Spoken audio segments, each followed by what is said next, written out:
Yeah. Now I'd like to ask our special guests to take their seats as I introduce them. First, I want to thank Border 911 Foundation Incorporated for providing the speakers tonight and to their donors for funding this set of experts that travel around the United States to give Americans the real story on the dangers of an open border. Rodney Scott served nearly 3 decades in the United States Border Patrol, building vast experience and knowledge in federal law enforcement and border security. Chief Scott assumed command of the United States Border Patrol on February 2nd, 2020, becoming the 24th chief. Scott served as chief during the Trump and Biden administrations and retired in August of 2021. After retiring, Chief Scott immediately leveraged his vast experience and knowledge in border security to inform and educate politicians and the public about the threats that our nation faces when we choose to leave our international borders unsecured. In November 2021, Chief Scott teamed up with the Texas Public Policy Foundation as a distinguished senior fellow on the border security and immigration. Through TPPF and direct contacts, Chief Scott continues to work with congressional leadership, state legislators, civic groups, and media outlets to provide insight and expertise in border security. Yeah.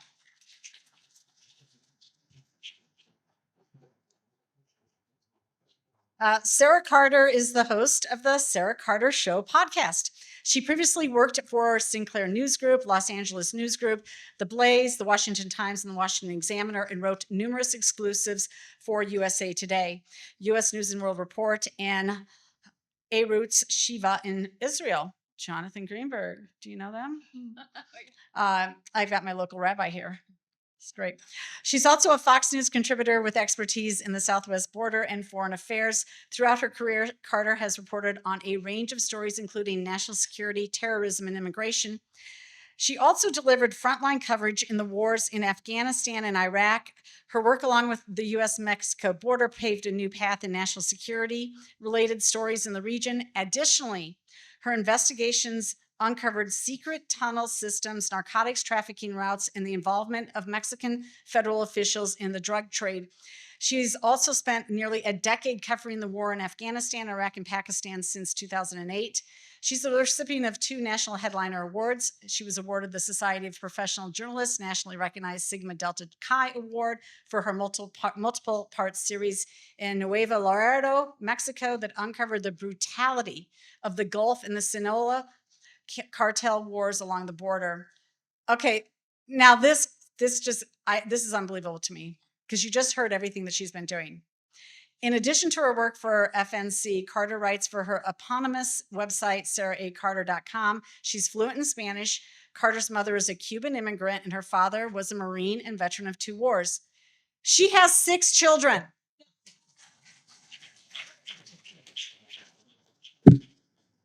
My greatest accomplishment. And she's married to a war hero and a husband who was blinded while on a mission fighting terrorists in Afghanistan for the Defense Department. Welcome, welcome, welcome. And you know what? This is not really a lecture or anything like this. This is a town hall, so they're going to take their seats. Would you rather bring up your wine and beer instead of the water? It's fine. Love my wine. Okay, yeah, we'll get you your wine. But wait, the alderman is.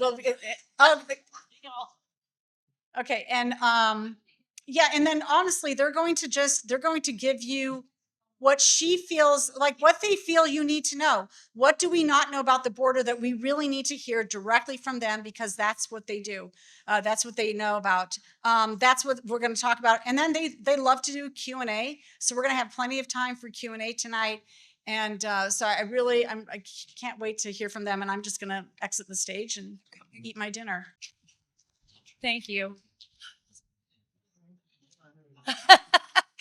I bet you didn't think you'd see this, right? You're a good man. Thank you. I've actually wanted to have a variety of tequilas on my podcast and bring people on and see how far we can go when the truth really comes out, right? It might come out right now. Yeah. The truth. So speaking of the truth, I'll just kind of jump right in a couple things. And some of it is level setting, because everything we've talked about tonight is so far that we've heard about is true and it's critically important. But one of my big pet peeves, and the alderman started to touch on it a little bit, is that people conflate border security and immigration policy. They're not the same thing. Let me just explain it to you real quickly. Think of your home. Again, the alderman used the perfect analogy of a front door, but border security is literally the exact same thing as your house. You literally have a front door. You expect people to come to that front door, and then you make decisions about who and what enters your home, how much risk you are going to take on behalf of your family when somebody comes to that door. We do the same thing on a national level, except we have 328 officially established front doors. They're called ports of entry. And it's illegal for anybody to come into our national home without going through those ports of entry, period. Just like your house. The only difference is Congress establishes the laws of who can and can't come in. And I'm going to talk about that policy in just a second because that plays a very important role in border security. But you need to understand something. Just like your house, if you can't, or in our current case, refuse to put in place mechanisms so that you know who's coming into your home and you can control it, any conversation about who gets to come in is irrelevant. So you will hear me time and time again, and not for political reasons, for very practical law enforcement, just reality reasons, say border security has to come first. Because any conversation we have about immigration policy is based, it's like any other law, it's based on a fundamental idea or concept, even if you don't say it out loud, that you can enforce it. Right now, the situation at the border is probably worse than you think. Not to be like the wet blanket or anything. The sheriff and I were talking about this earlier. What I mean by that is let me back up a little bit because we didn't touch on this too much.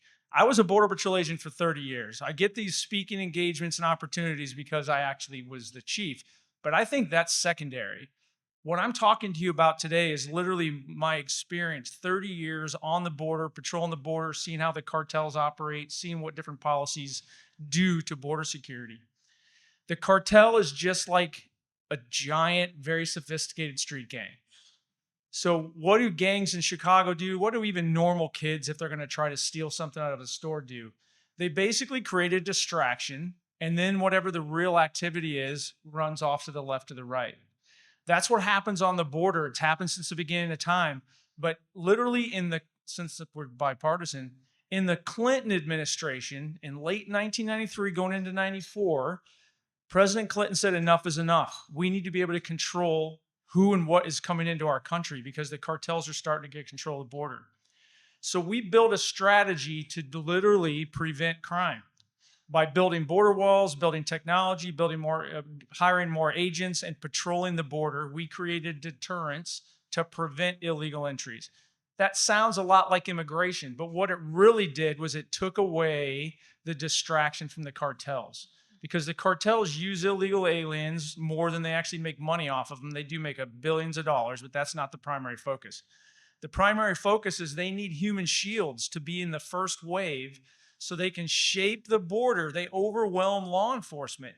So every cop on the border gets distracted with that big group of people. And then anybody that's willing to pay the cartel extra money to not be fingerprinted by U.S. law enforcement or any non-renewable resource. And that's a weird term, but think about this from the cartel's perspective. Human beings, even if they make it, they call home and they tell everybody it worked. Now the cartel has free marketing. If they get caught and sent back, they get them again, they come again. Narcotics, commodities, human trafficking, like sex slaves or forced labor, they're not renewable. They want to keep those. They do not want them to get apprehended. So they keep them back. They push over a large group of illegal aliens into the United States, wait until we're busy, and then they bring that second wave across with very, very minimal risk of getting caught. Over my 30-year career, and actually for 27 years, and I was the chief when Biden became president. I was the chief under Biden for about 7 months.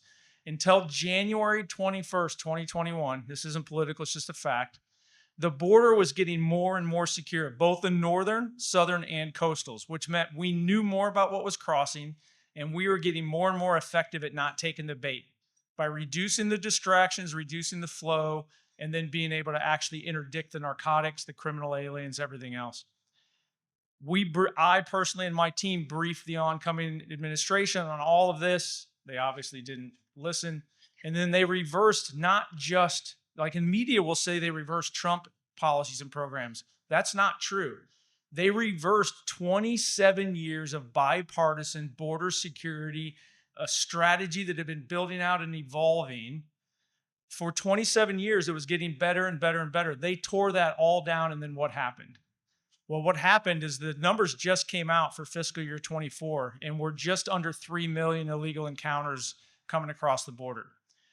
But what that numbers don't tell you is the Border Patrol documented over 2 million known gotaways. Known. That means they saw them on camera, they had sensors go off, or they literally physically saw them. They're out of agents. There was no one left to respond. But the other thing that you guys need to really truly understand is we're not as advanced as a lot of people think. There are sections of border that have a lot of technology, but when we were building out the new border wall system, that was a smart wall system. We didn't talk about it a lot, but it literally had a sensor system built into it that if anybody got near it, we knew they were approaching it. It had cameras, it had new roads. So when this administration shut that off midstream, even though we got new physical barrier in a lot of places, we actually lost control of a lot of sections of border because they shut off the construction process midstream. Think about like you got the walls of your house up, but you failed to install the plumbing, the electricity, and everything else. That's basically what we did on the border. And in some areas, they didn't even get the wall up at all. So we lost situational awareness on the border. So I can't sit here and tell you how many people got in, but I can tell you this. If you remember and I'll shut up, I promise. Oh no, if you remember learning. When the Haitian immigration issue came, there was like 15,000 Haitians under a bridge in Del Rio. That was literally because this administration said they were giving them protective status. So they sent out a signal worldwide that said, if you get across the border, you get to stay. But that pulled in all the resources the United States Border Patrol had for over 200 miles. And in South Texas, we never built out the border wall system because the river's very challenging. There's no mountains to put cameras up on. So there's no like permanent infrastructure out there. All the cameras and stuff that we take out are mobile. Agents take them out every day. So we literally left over 200 miles of a very heavily cartel controlled section of border completely unmanned for about a month. We have no idea what crossed at all. And my last point, because the sheriff will bring this up later, even if we do catch people, there's no such thing as a worldwide global database of criminals. So really what it comes down, all law enforcement, to be quite honest, the real law enforcement skills take place when you sit down across the table and you talk to somebody, and then you sanity check what they're telling you. Under every other administration, we were getting more and more time to interview every single person we arrested, so we could actually sanity check their answers with a quick Google or a quick internet search. We could find cracks in their story and figure out if they were actually a criminal or a potential terrorist. The massive numbers I just talked to you about wiped all that out. There are no in-depth interviews going on at all today. Every child sex trafficking case the United States Border Patrol has ever discovered has been through a face-to-face interview, talking to a kid that was just acting weird. None of that is happening today. We're missing all of that because this administration knowingly and very, very intentionally put a strategic plan in place that destroyed border security and created the chaos that we have today. And then I'm going to turn it over to Sarah because she's the master at documenting the chaos. Well, I see the chaos up close and personal because for over 20 years, I've been covering the border. So I started out when I was in California at the Los Angeles News Group with the Daily Bulletin out of Ontario. It was a medium-sized newspaper. And I'm telling you, I want to start with what you're talking about because you talk about the fact that we have no database, and that's an absolute fact. And let me explain a little bit to you what I've seen with my own eyes.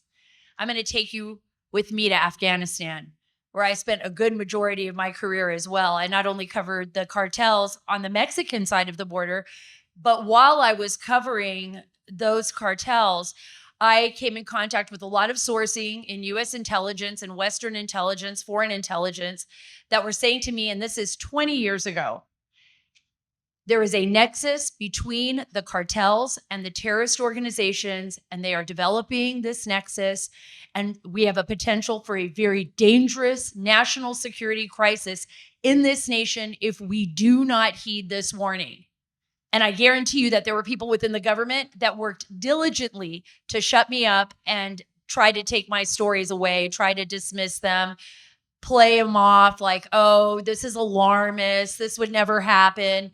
And really what it was is plausible deniability on the part of the US government side, because the government, whether Republican or Democrat, and it was both of them, failed not only in protecting you, the American people, and still do, but also failed to give the resources and everything that was necessary for, Rodney Scott, chief of Border Patrol, and the Border Patrol agents and our DEA and our FBI and everybody who needed to do their job and wanted to do their job on the border.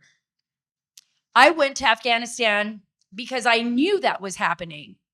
So as I kind of focused in on what was happening on the border, and then I took the job at the Washington Times and became the Pentagon correspondent under the belief that I was going to get to go to the war zone and cover those stories, report on our troops. I wanted to cover the terrorism aspect of that. And what I saw was mind-blowing.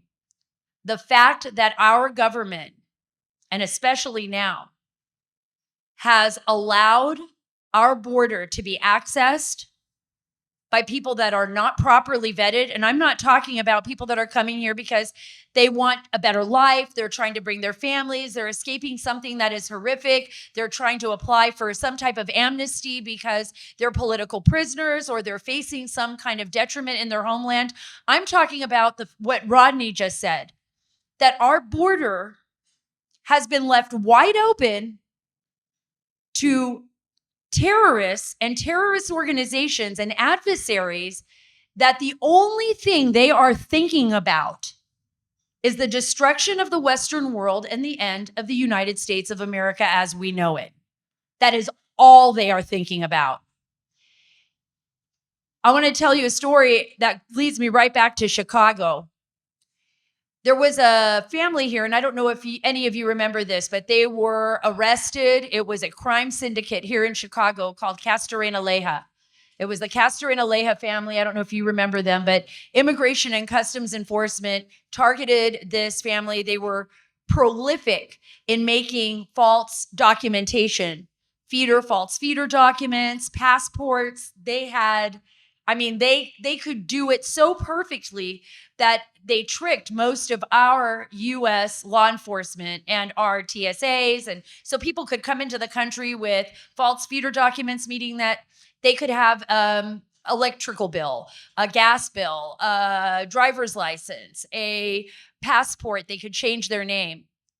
There was an informant within the family, a young woman who I became friends with, and she testified against her family under threat of death. She testified against her family, and she'd been working with her family since she was 5 years old. She was the best money counter in the family. And she asked her grandfather one day in Mexico,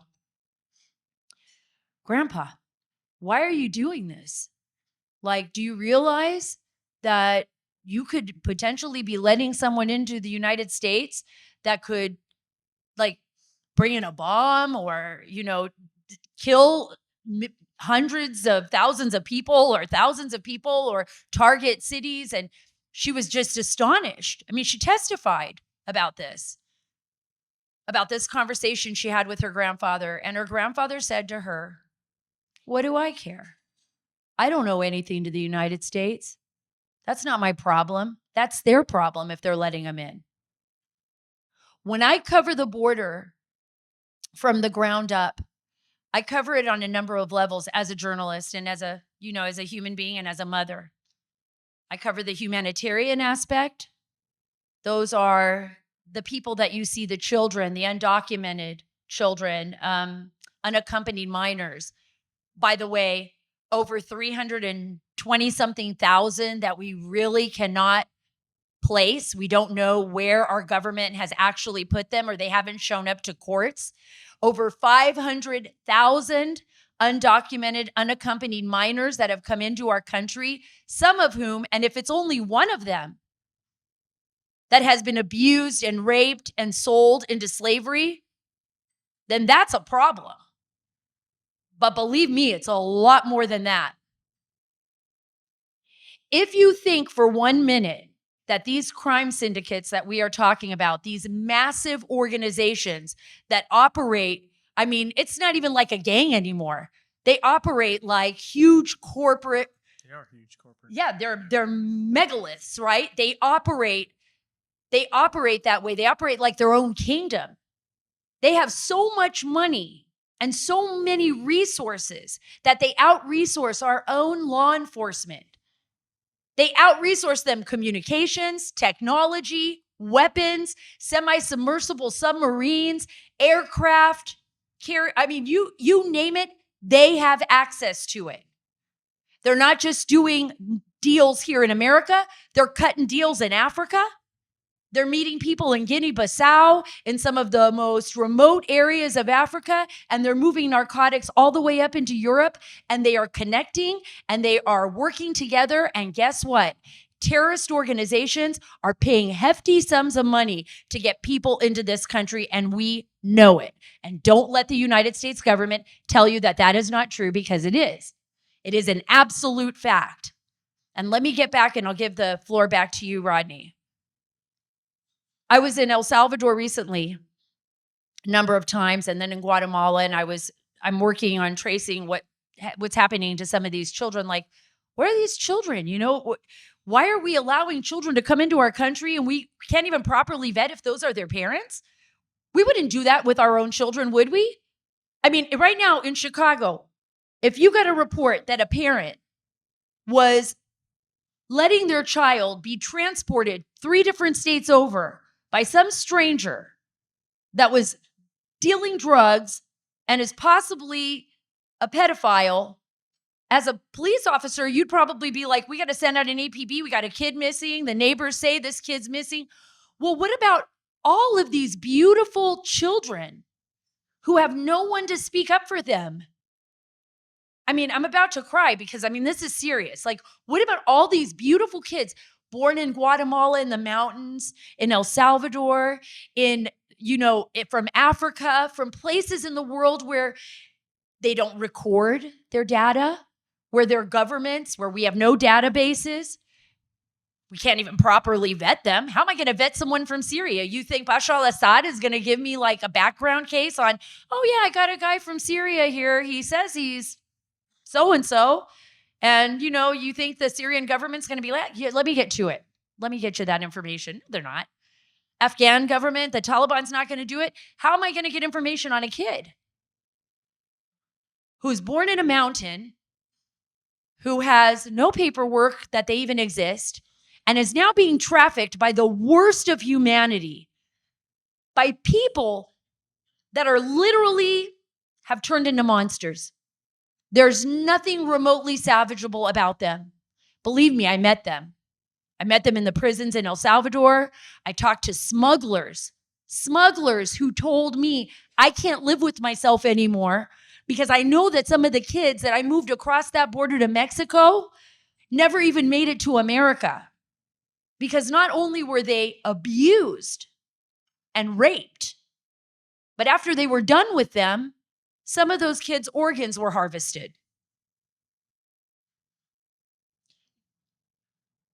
I, was talking to someone that said, how do you, live with that when you know that these stories are happening, or that, and you do, because what other choices do we have? We have to be able to tell these stories with the hope that people, regular people, will see beyond Republican, Democrat, red, white, and blue. This is about not only protecting our children and our nation from a potential disaster, but also just the humanity of it all. The rule of law is there for a purpose. It is there so that the youngest among us, the most vulnerable, those that have nobody else in the world to cry to, that have been abandoned, God help us, from their parents or their families, or have been left alone, that when they are on their own, that they know there is a nation that would fight for them and protect them and love them. What kind of nation are we? Are we the beacon that we're supposed to be for the rest of the world? The rest of the world, when I travel overseas, is asking me, what the heck is going on in America? Like, we're afraid now. Is it a banana republic? What's going on here? Because it seems like you guys are really screwed up.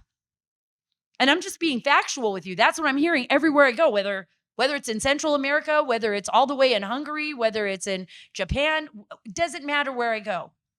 I don't like that. We should be able to have discussions and disagreements and then come to compromises. But we shouldn't be a nation where, like the alderman said, and like Rodney's saying, the former chief, where we have no rule of law, where our children are disappearing within, these children that are undocumented are disappearing among us, where we don't even care about their cries for help, where our children are dying of fentanyl poisoning, over 100,000 plus, and where we all think like, oh, well, maybe it'll go away someday. Somebody will take care of that. I guarantee you this, after all these years covering the border and covering the wars and watching what happened in Afghanistan and that disaster mess that we had over there and seeing what is happening now across the globe, whether it's in the Middle East right now, in Israel, whether it's in Ukraine, whether it's, across the globe, watching what is happening. Nobody, no government is going to come to your rescue. They are not. They are going to protect themselves for the most part. And if you don't stand up and say something, and if you don't say, I'm done with this mess, it is not going to happen anymore. I don't care if you're a Republican or a Democrat. I don't care if you're a Libertarian or the Green Party member. But if you do not change this course of action, we will vote you out of office.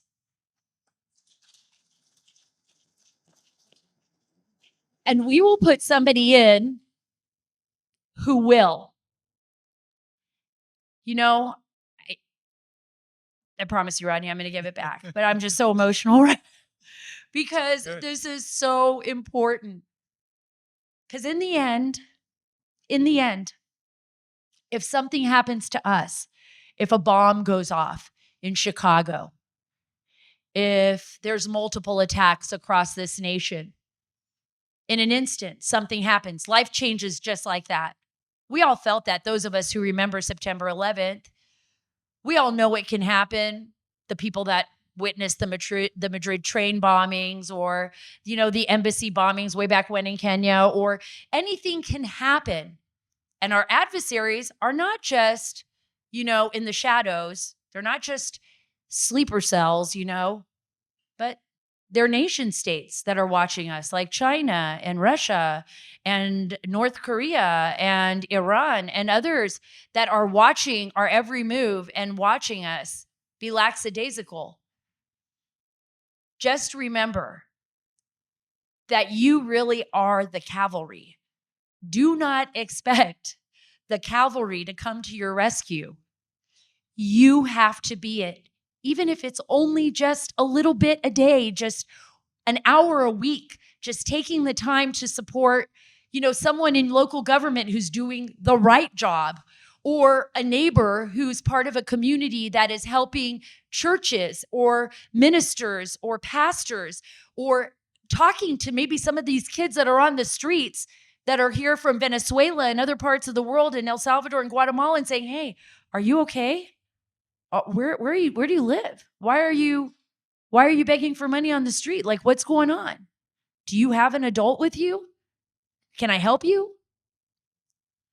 That's going to be up to each and every one of us. And I think that's like the lesson that I learned traveling, everywhere I've been, seeing what I've seen, that, we can't expect someone to come rescue us. We've got to rescue ourselves.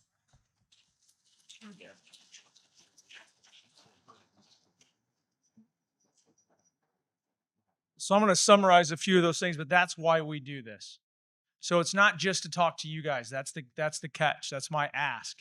If you don't have hard conversations with friends and family that don't necessarily get this and share some of this information, this is for naught. But this is the things I want you to think about.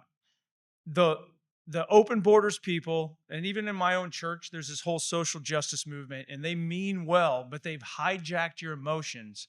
And this is what mainstream media does today. So this last week, while mainstream media chose out of all the footage they have to show like a family, a mother and father coming through the border fence, like a cut in the fence, Texas DPS stopped a semi truck and it had over 20 unaccompanied children in the back being smuggled covertly into the United States. They were all from countries other than Mexico or Canada. And let me explain why that's important.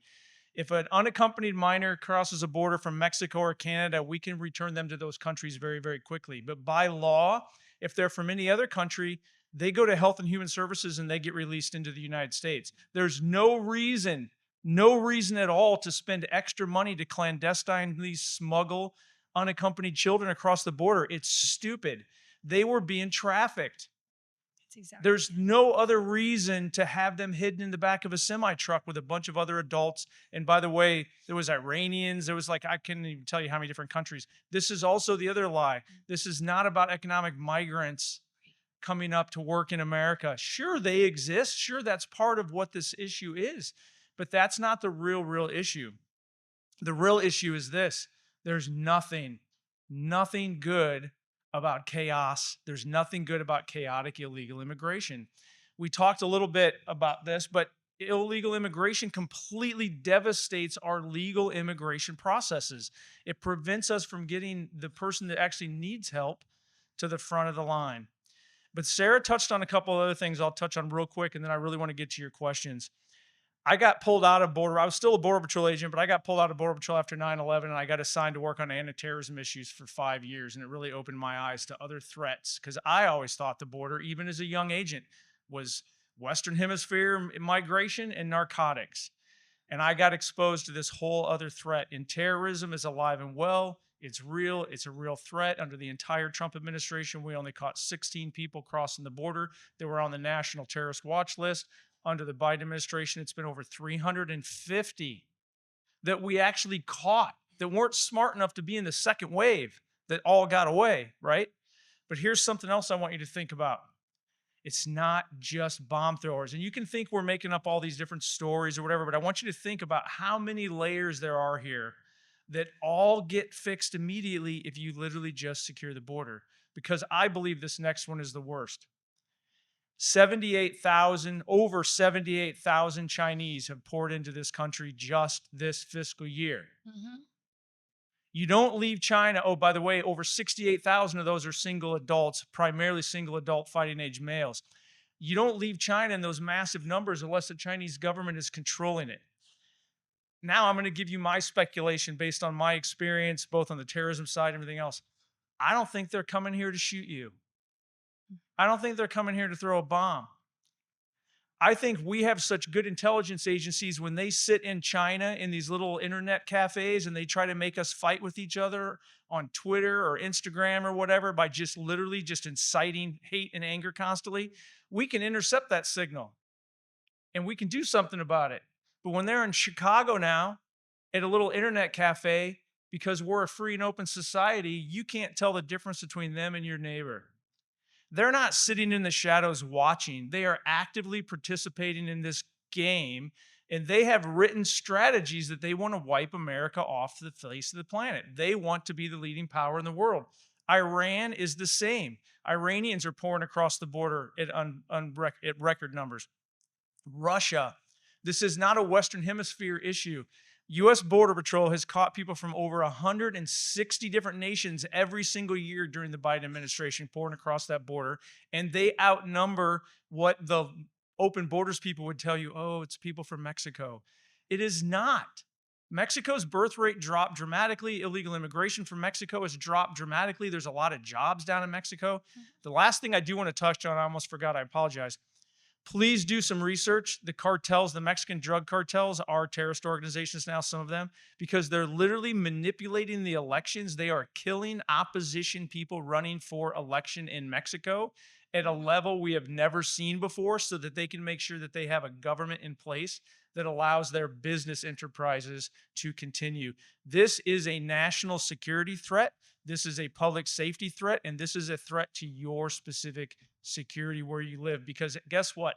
Every single thing we talked about tonight, guess where it's not right now? At the border.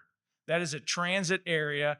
It goes through that area. We get to see it under a microscope for a very short amount of time.